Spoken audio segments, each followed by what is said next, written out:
Hello po, good afternoon to our to to the two of you. Ask ko lang po muna dun sa about sa DepEd confidential funds kasi sa dulo na po ito nung paglilitis. May sinabi po kasi si State Auditor Roderick Wamil when he was asked kung humingi ba ng exemption ever man ang bise sa audit ng confidential funds. Ang naging sagot po diyan ni Mr. Wamil ay yung paghingi daw po ng audit query instead of ng AOM, supposedly from Attorney Zulaika Lopez and Attorney Michael Poa, ay form of asking exemption na rin doon sa provision ng joint circular. So sa inyo pong pananaw sa prosecution, do you believe that it was actually a form of exemption yung pag ask ng audit query instead of AOM?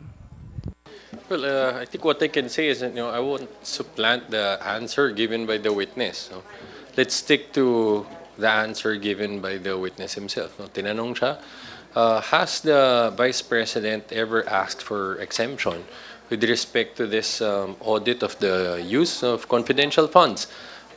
Like what you've said, malinaw ang sinagot niya. That meeting, he considered it as a request for an exemption, no? Dahil tulad ng sinabi niya kanina, they requested, pinakiusap nila kung pwede, kung may makita silang findings, wag nang mag-issue ng AOM, no? Or Audit Observation Memorandum. Ang sabi nga niya, kung pwede, instead of an AOM, just issue audit queries na hindi napagbigyan dahil nga walang concept ng audit query sa loob ng joint circular, kung saan ito yung nag-govern ng use and liquidation of confidential funds. But of course, I also want to be fair, no, to Attorney Poa. Maybe he could give also, no, I'm sure you're going to ask him about this, and maybe he could give some clarification, no, about this meeting, and he could give his side, regarding it, just to be fair, right? But yes, naging maliwanag yun. It appears that a few days before that AOM was actually issued, that meeting was held, no? And so they requested for this, and long and short of it is yun. Ganon ang dating, no, dun sa auditor na nag-handle nito, si Attorney Wamil. Ang dating sa kanya, they were requesting for an exemption. Sir, just a short follow-up on that. May nakikita po bang something irregular yung prosecution sa naging supposed actions ng nina Attorney Poe and Attorney Zulaika na mag-set ng meeting with Attorney Wamil and ask for an audit query instead of issuing an AOM? May irregular po ba dun sa meeting na yun or wala naman? Well, yung conclusion na yan, no, as to whether or not it's irregular, we'll leave it to the impeachment court to reach the conclusion and the decision in that matter. But at the very least, it raises questions that must be answered, right? Because of the timing and what was discussed. Okay po. Next question ko na po siguro. Earlier din po during the defense cross-examination, may pinakita pong dokumento si Attorney Michael Poa, a 2014 document stating that during the time of Vice President Jejo Marbinay, may SARO na inilabas na supposedly proving that there is confidential funds during his time, and this is contrary to what State Auditor Roderick Wamil said yesterday na sa previous 3 administrations from VP Binay, Lenny, and VP Sara, si VP Sara lang yung nagka-confidential funds. Does this affect the case po or your case? Kasi mahalaga po ba talaga na ma-establish na si VP Sara lang yung may confidential funds or hindi po yun yung usapin? At the end of the day, hindi naman yan yung main point dito, no? Kasi ang point dyan, lahat na makatanggap ng confidential funds dito. So ngayon, pinag-uusapan natin dito, confidential funds na ginamit ng Vice Presidente. These are public funds, so she should account for them properly in accordance with the rules, no, as stated in that joint circular. But balikan ko lang yun, no? Ang naging tugon ng witness nung tinanong siya dito, sabi niya he's not familiar with it. In fact, tinanong nga niya, did they liquidate? No? Kasi doon siya merong knowledge kung they liquidated it. I did not get a chance to see that document, but based on what you've said and what was mentioned a while ago, mukhang sinasabi na aprubahan ang pagbigay ng confidential fund. Pero tanong nga is, nagamit ba talaga yun? That's a completely different matter. And kung nag-liquidate sila, dun lang siya magkakaroon ng partisipasyon, no, kung sinabmit itong liquidation documents na to sa ICFAO nung nandun siya sa panahon na yun. Kaya nga sabi niya, hindi ako familiar. Idagdag ko lang dyan, no? Ang katanungan kasi is, nagkaroon ba ng confidential funds si former Vice President Jejo Marbinay o hindi? Now, ang tinutumbok ng impeachment court ay whether nagamit ba ng husto o hindi ang confidential fund na ibinigay sa Office of the Vice President at sa Department of Education. Sang-ayon sa PD 1445, at dun na rin, no, sa Joint Circular number 15, ito yung guidelines kung ano ang dapat pagkagastosan ng confidential fund. Kasi ang pinag-uusapan dito is, it's not whether you have or you have not confidential fund. Ang pinag-uusapan dito is, kapag meron kang confidential fund, hindi pwedeng gastusin mo yon sang-ayon sa gusto mo. Meron kang pagbabasihan na ano ba ang direksyon, ano ba yung output na gusto mo. Ito ba ay against drugs? Ito ba ay against terrorism? Ano ba yung mga bagay na covered ng confidential funds na expenditure? Basically because lahat naman po yan pera galing sa taong bayan. Pera galing sa buwis. Nagagastusin natin para rin ibalik ang benepisyo sa tao kagaya ng pagsugpo ng drugs, pagsugpo ng mga kalamidad na unexpected, no? Pagsugpo ng terorismo kung saan maapektuhan ang ekonomiya ng ating bansa. Yan ang tinutumbok dito. At kung pakikinggan natin ang ating witness kanina, si Attorney Wamil from the Commission on Audit, ang kanyang sinasabi ay ito ang mga pinagkagastusan sang-ayon sa report sa kanya. Aside from the fact na lumampas na siya dun sa covered na dapat 2022, aside from the fact na lumampas na siya dun sa coverage, ang tinutumbok niya ginamit para sa gamot, hindi makita yung accomplishment report na pinagkagastusan. In fact, ang naaalala ko dun sa words is, ang paggamit ay parang MOOE o yung mga gastusin sa loob ng opisina mo, which is different from a confidential fund. So again, ulitin natin, hindi issue dito na, well, it's still an issue, maliit na issue, kung meron ba o wala ang former Vice President sa personal kong pananaw. Pero bilang ang prosecution at bilang parte ng Kongreso is now standing as part of the prosecution in the Senate Impeachment Court, ang pinag-uusapan dito, ginamit ba sa tama? Meron ba talagang pinagkagamitan? Saan ba talaga napunta? Kanino ba talaga napunta? Or ito ba biglang naglaho? Yan po ang tinutumbok ng impeachment court. Yes, Garin. Kasama rin po natin ngayong hapon si Congressman Terry Ridon ng Bicol Soro Party List, miyembro po ng House Prosecution Panel. Gracias, Kong Terry. Sige po, magtuloy lang po yung mga tanong. Ann? Yes po, good afternoon po. Ann Soberano po of Bombo Radio. Sir, just want to ask lang po ang assessment ninyo sa naging cross-examination kanina ni Attorney Powa ng defense kay Mr. Wamil. Sa tingin niyo po ba may naipakitang mahalagang punto ang depensa? Siguro ako na muna dahil ako po yung huling dumating. Una ho sa lahat, yung po binabanggit ni Attorney Capuna na scam, yung pa rin ho yung pagtingin ho namin, na ilantad ngayong araw po na ito, yung pong pagiging scam, iskandalo, nito pong confidential funds misuse. Nakita po natin yung pattern ng maling paggamit, yung pong mga peking mga pangalan. Nakita po natin na yung pong pera, hindi po ginamit para sa confidential expenses, hindi po nila maipakita yung pong confidential activities na pinagamitan po ng pondong ito. Nakita po natin na yung pong mga rewards slash cash, rewards slash medicines, rewards slash various supplies ay hindi po pinayagan ng Commission on Audit. At the level of the Commission on Audit, proper. Kaya pwede ho natin sabihin, katulad ng binanggit ho previously ni Congressman Joel Chua, na this is akin to the fertilizer fund scam. But more importantly, we can say today na ito po ay katulad ng Napoles PDAF scam.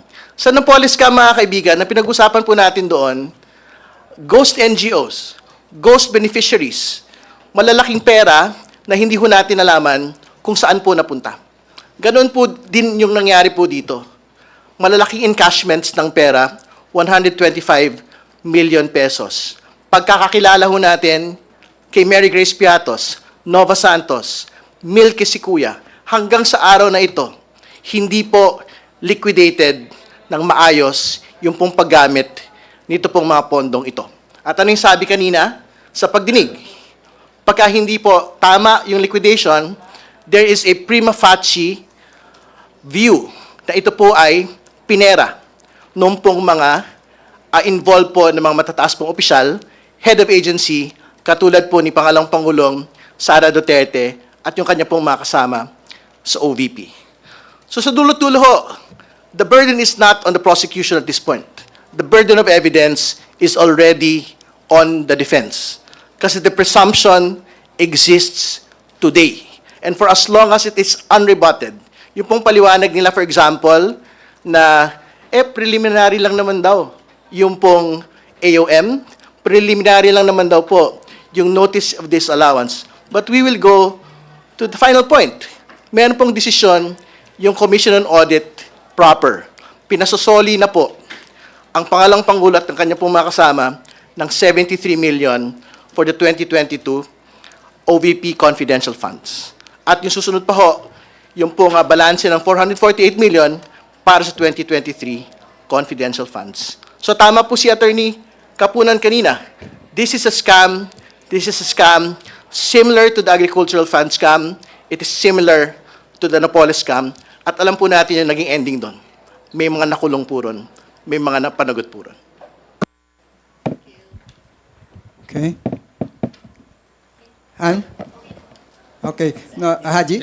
Si Attorney Jay muna. Very quickly also, just to add, sa tingin namin, lalo pang napagtibay yung testimonya ng aming testigo. No? Dahil hindi naman nabutasan. In fact, maraming bagay na linahad niya sa direct examination na hindi na natanong no? On cross-examination. No? Tulad ng hindi na na-question kung totoo ba yung naging malinaw na partisipasyon ng Vice Presidente sa paggamit at pag-liquidate ng mga confidential funds nito na pinatutunayan nung napakaraming dokumento na inisa-isa kanina ni Attorney Kapunan na nagpapakita madaming approval certifications signed by the Vice President herself as the head of the agency of both Office of the Vice President and Department of Education. So that they didn't even touch upon this issue.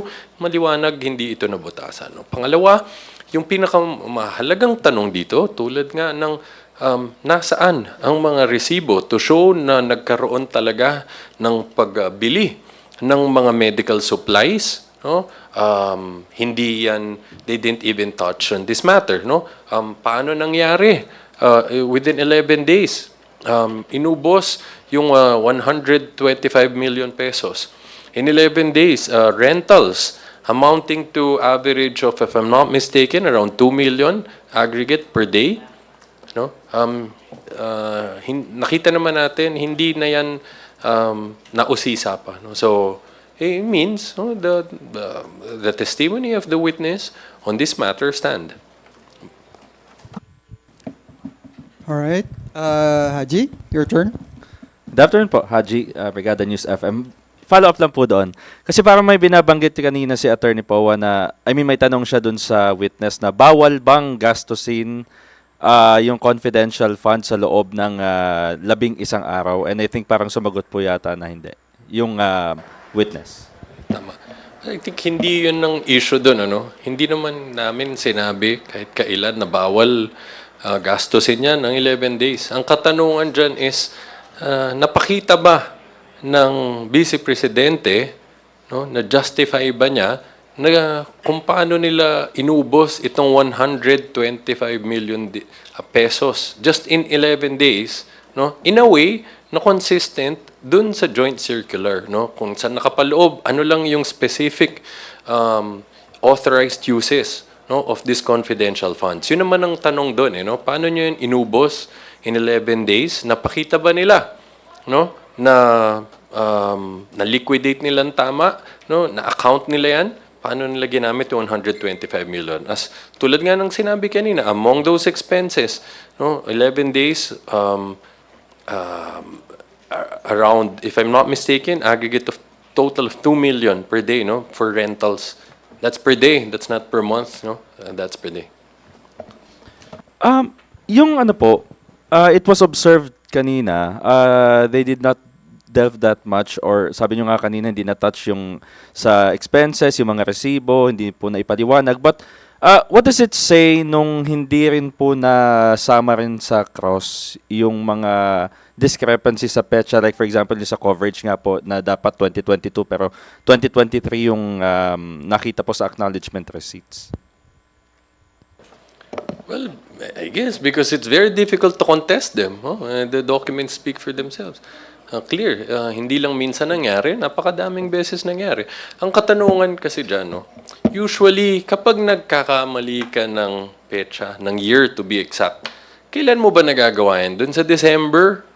Or pag lumagpas ka na, handun ka na sa January, minsan na ilalagay mo pa yung previous year, no?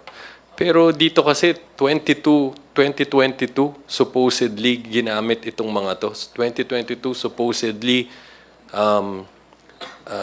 na-execute itong acknowledgement receipts pero makita natin 2023 in dates. So yun yung mga tanong doon, no, na kailangan din harapin. Bakit nagkaganon? Napakadami nila, substantial number of the acknowledgement receipts on date ay 2023. Kung titingnan kasi natin, malamang makikita rin ng Senate Impeachment Court. May posibilidad ba na ito ay hinabol? Alam naman natin sa gobyerno may tinatawag tayong longest day. Na pagdating ng katapusan ng taon, hindi mo na yan magsasara. Meron pa yung 15 days, may tinatawag na longest day. Subalit, kung longest day yon, it will still fall on 2022. Hindi siya 2023. So, marami ang pwede. Kaya nga, magandang matingnan din ito. Ito ba ay hinabol? Dahil kailangang i-justify kasi nga, cash advance siya eh. So, ito rin yung mga bagay na dapat pagtuunan ng pansin na hindi porket binigyan ka ng pondo ng gobyerno, your office can do anything you want about that funds. Meron tayong mga batas na sinusunod, may mga guidelines kung saan yun ang dapat paglaanan ng gastos, at merong mga output expected for every peso and centavo being spent. Kaya maganda na nauungkat ito ngayon, magandang matuldukan, magandang makita yung accountability ng kung sino mang involved, at ang napaka-importante, this trial will open the eyes of the people na dapat nagbabantay tayo kasi hindi pwede maulit ito. There you'd like to add? Okay. Last na lang po. Palagay ho ninyo, may bigat pa kung halimbawa po na when it's their turn to present their evidence, mayroon silang halimbawa ipakilala na Gabriel Bisaya.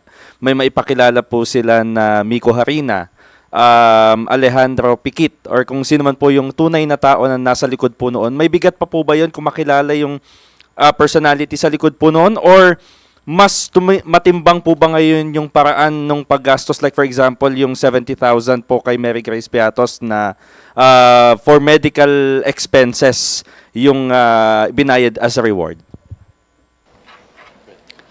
May bigat pa rin, no? Bakit?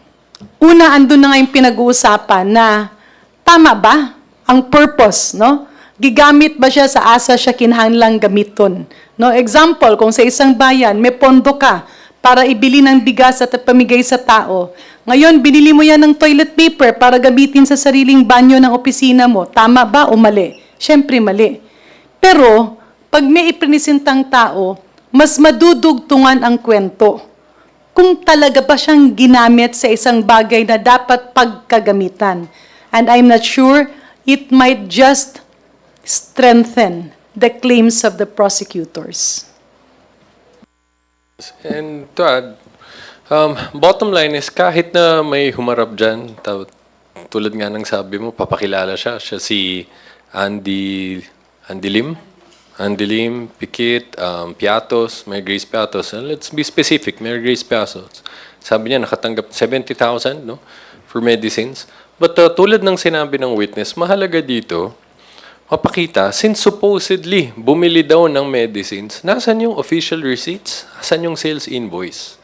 Oh, kasi yun ang kailangan mong patunayan. Kailangan mong i-liquidate yun. Kung talagang sinasabi mo, ang unang-una, may question, pinangbayad mo ng information, medicines. No? But let's assume... Attorney, baka po kasi nung ininom yung gamot, nasamang mainom yung resibo. no? So, let's assume na mayroong humingi no, ng kabayaran sa information, pinambayad niya, hiningi niya medicines.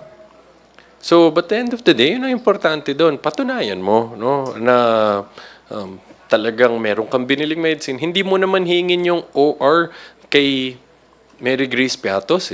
No? Ang pagkukuhanan mo yan, yung butika na pinagbilan mo ng gamot na supposedly binigay mo kay Mary Grace Piatos. Well, mahalaga din po yung pagsipot ho nila eh. Kung sino man ho yung totoong tao sa likod po ng Mary Grace Piatos. Kasi nga, kahit may pasulpot ho yung tao na yon, kailangan pa rin ho sagutin yung ilang mga particular na tanong. Una, ano yung relasyon nito pong pagbabayad ng reward doon po sa confidential activity na pinag-uusapan? Yun po yung unang kailangan ipakita eh, para dito sa bagay po nito. Pangalawa, kailangan po ipakita ano yung resulta nung pong confidential activity po na ito. So, yun naman yung sinasabi, bakit ho disallowed in audit with finality. Ito po mga rewards po na ito. Kasi hindi po napakita yung dalawang bagay na yan. So, even if sumipot si Mary Grace Piatos, that is the exact same standard na hihingin po mula sa kanya. Ano yung confidential activity? Ano yung resulta ng confidential activity? Bukod pa syempre dun sa binanggit na po kanina na asan yung gamot? Ano yung tipo ng gamot na binili? Ibang bagay pa ho yun eh. Kasi specific to the item. So for example, kung various goods, rewards, various goods, ano yung various goods na actual na binili para dito sa mga pinagbigyan po ng mga tao. But more importantly, and this is not for this particular witness, pagka ho kasi sinalang din, for example, yung pong NBI tsaka PSA, dito na rin ho mapag-uusapan eh, na talaga pong parang it's not just the disallowed in audit na mga rewards, yung pong pinera dito. Kasi katulad ng sinabi ng NBI during the House Justice Committee proceedings, para isang grupo lang o isang tao lang yung pong pumirma para doon sa mga acknowledgement receipts. So, ibig sabihin, even the acknowledgement receipts outside of the rewards na disallowed po in audit, like rewards, cash, rewards, medicines, rewards, various goods, everything outside that na acknowledgement receipts, subject to question na po yun. Kasi nga, yung NBI, sinasabi nila, parang ilang tao lang yung pumirma para dito. Hindi ba? And siguro sa final point, before the next question, very important po na maglinaw ho tayo kasi pinagbabangga po ng mga supporters ng ating pong pangalang Pangulo, yung usapin po ng COA findings at yung pong kapangyarihan ng Senate Impeachment Court to separately and independently exact accountability from the Vice President. Lahat pong ito, including the COA reports, including the COA findings, will serve as the facts, will serve as the basis and the evidence for the Senate Impeachment Court to make a determination on betrayal of public trust dito po sa confidential funds misuse. So, ibig sabihin, kahit sabihin po nila na, okay, yung pong 2023 confidential funds ay still pending, pwede pong iapila sa COA proper, or ito pong 2022 na final decision ng COA can still be appealed to a higher office like the Supreme Court, the facts remain the same. Hindi ba? Na meron pong maling paggamit ng confidential funds for 2022 and for 2023. And it is up for the Senate Impeachment Court to make that determination on betrayal of public trust. All right, Lenesca, your turn. Good afternoon po. Yung invocation lang po ng defense of VP Binay having confidential fund allocation in 2014, was it a sound argument to raise that issue given na yung 2014 allocation ni BBB9 ng confidential fund ay hindi pa naman po governed nung 2015 joint circular. Hindi po ba misleading yon on the part of the defense? How do you describe that move? Thank you. Speaking as a layman, no, not as a lawyer, ang pananaw ko kasi doon is pilit na hinahanapan ng nililihis ang usapin doon sa talagang dapat pag-usapan. The issue here is nabigyan ka ng pondo, merong guidelines, Joint Circular number 15, kung saan siya pwedeng gamitin. At ano yung output na kailangan. Yan ay hindi matumbok hanggang ngayon. So, andun yung pondo na bigay, ginamit sa mga bagay na malamang, according to the Commission on Audit, hindi pwede, hindi swak, hindi pasok sa confidential fund kung meron mang pinagkagamitan. So, nirerespeto natin ang defense, subalit ang pananaw ko ay tila nililihis ang issue dun sa totoong pinag-uusapan. Was there betrayal of public trust? Merong bang, sa Tagalog,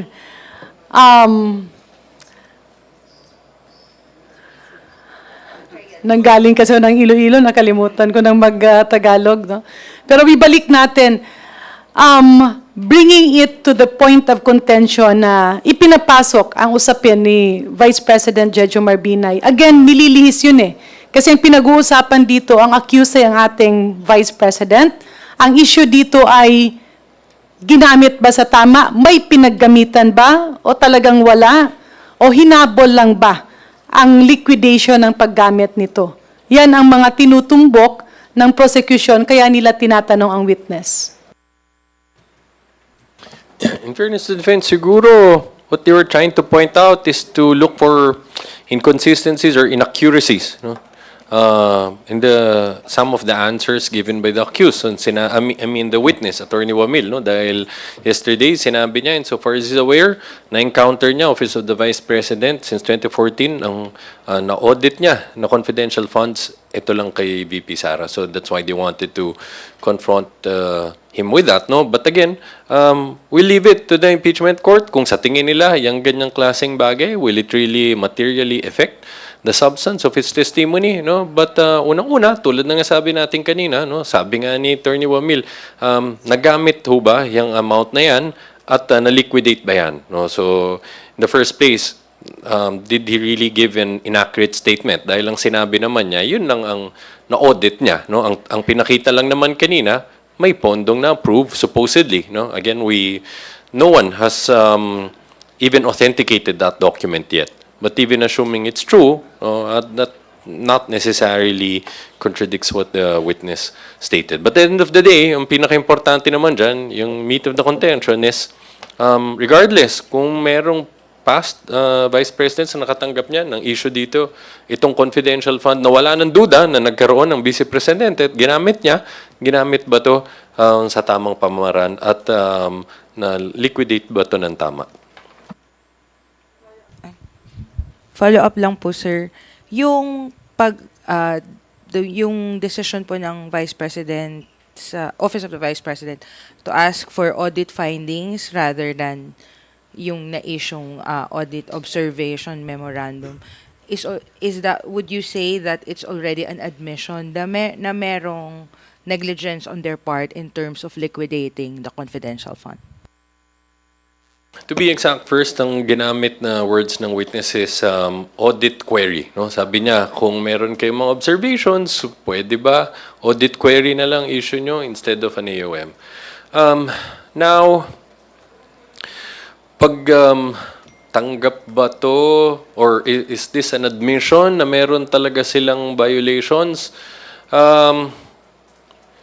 That assumes that when they asked for a meeting, they already knew that an AOM was forthcoming, no? Kasi kung sasabihin mong kaya nga ba hiningi na nito, does it mean they already admitted, no? Meron deficiencies. But wala namang, to be fair, wala namang ganong statement nung witness, no, na alam na nila na may AOM. That's why they made that request.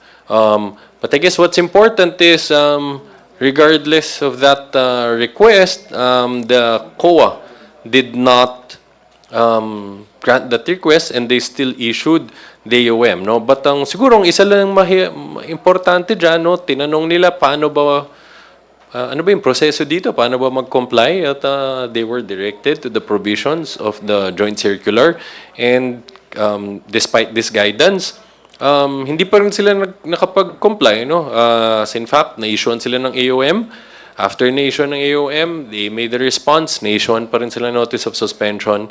And then, to be testified by the next witnesses, ultimately, notice of disallowance. Idagdag ko lang, no?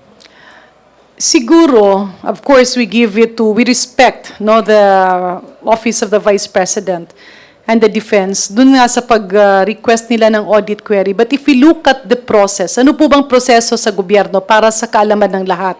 Kapag merong AOM or Audit Observation Memo, dapat sagutin nyo ng ahensya. Kapag hindi mo masagot, ay magiging notice of disallowance siya or notice of suspension. Ibig sabihin, papanagutan ng mga taong involved at ng opisinang yaan dahil may nakitang may findings at nagbigyan prueba ng COA. No? Kasi yung AOM serves as the first step para meron ka pang leeway, meron kang karapatang depensahan ang opisina mo o ang sarili mo. Now, after that, pag hindi mo talaga madepensahan at makita ang ginamit siya sa mali or hindi siya makita kung saan ginamit, pupunta ka na sa suspension or disallowance. Now, requesting for an audit query is actually going several steps backward.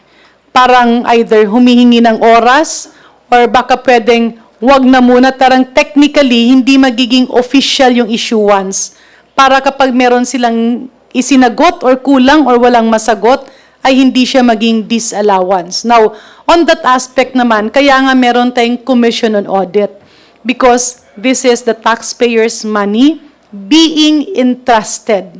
Gisalig sa imong opisina, gisalig sa pila ka tawo ang dako nga kantidad sa atong kaban, no? And when that trust is given to you, you should not break or translate that to distrust.